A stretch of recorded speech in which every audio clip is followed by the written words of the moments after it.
Welcome to హెచ్ఎన్ఎన్వై kitchen అండి. హెచ్ఎన్ఎన్వై కిచెన్లో ఈరోజు రెసిపీ వచ్చేసి పెసరబ్యాళ్ళ రెసిపీ అండి. కావాల్సిన పదార్థాలు చూద్దాం. ఉల్లగడ్డలు 2 ఇట్లా సన్నగా కడిగి పెట్టుకున్నానండి.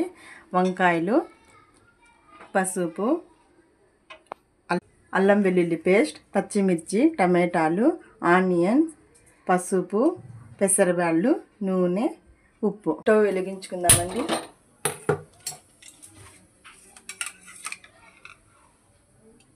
నూనె కొంచెం పోసుకొని,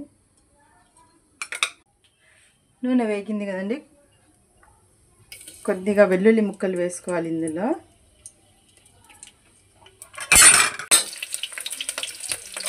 చూడండి, ఇది కొద్దిగా వేగినాయి కదా. ఇప్పుడు వచ్చేసి ఇందులో 1/2 టీ స్పూన్ అల్లం వెల్లుల్లి పేస్ట్ వేసుకోవాలి. చూడండి, ఇది వేగింది కదా. ఇప్పుడు వచ్చేసి ఇందులో పెసరబ్యాళ్ళు 1 గ్లాస్ తీసుకున్నాను, ఇందులో వేసుకోవాలి. ఇది కూడా కొంచెం ఫ్రై చేసుకోవాలండి. చూడండి, కొంచెమే ఫ్రై చేసుకోవాలండి. ఇప్పుడు వచ్చేసి ఇందులో పొటాటో అనేది కట్ చేసి పెట్టుకున్నాం కదా, ఇది ఇందులో వేసేసేయాలి. ఇప్పుడు వంకాయలు కూడా ఇందులోకి వేసేయాలండి. ఇప్పుడు టమాటో, పచ్చిమిర్చి అన్నీ ఇందులోకి వేసేసేయాలి. పసుపు అండి తగినంత వేసుకోవాలి. ఇది కొంచెం ఇలా కళ్ళు పెట్టుకొని ఇప్పుడు వచ్చి ఇందులో వాటర్ వేసేసేయాలండి. మనకి ఎంత కావాలంటే అంత వాటర్ వేసుకొని ఉప్పు కూడా కొంచెం వేసేసేయాలి. ఉప్పు తగినంత, రుచికి సరిపడా ఉప్పు వేసుకొని ఇప్పుడు నీరు, ఇది మునిగేంత వరకు ఇలా నీళ్ళు వేసుకొని ఒక 5 నిమిషాలు విజిల్ పెట్టుకోవాలండి. 1 విజిల్ అయితే సరిపోతుంది. చూడండి, 2 విజిల్ అయితే వచ్చేస్తున్నాయి. స్టవ్ ఆఫ్ చేసుకొని చూద్దాం.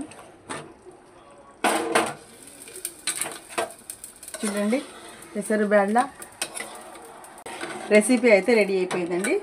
సర్వింగ్ బౌల్లోకి తీసుకుందాం. చూడండి ఎంత సింపుల్గా అయితే రెడీ అయిపోయిందో. ఇది దోశలోకి కానీ రోటీలోకి కానీ ఇది బాగుంటుందండి.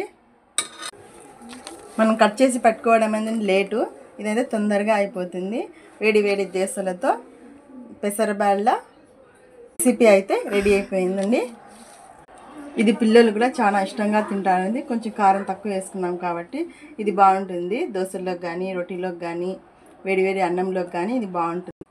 అలాగే నా ఛానల్ని లైక్ చేయండి, సబ్స్క్రైబ్ చేసుకోండి, అలాగే కామెంట్ కూడా పెట్టండి. ఇలాంటి ఎన్నో రుచికరమైన అండ్ సింపుల్ రెసిపీలని మీకు అందజేస్తుంది మీ హెచ్ఎన్ఎన్వై కిచెన్ అండి. ఇలాగే నన్ను లైక్, సబ్స్క్రైబ్ చేసుకోండి నా ఛానల్ని, అలాగే కామెంట్ పెట్టండి.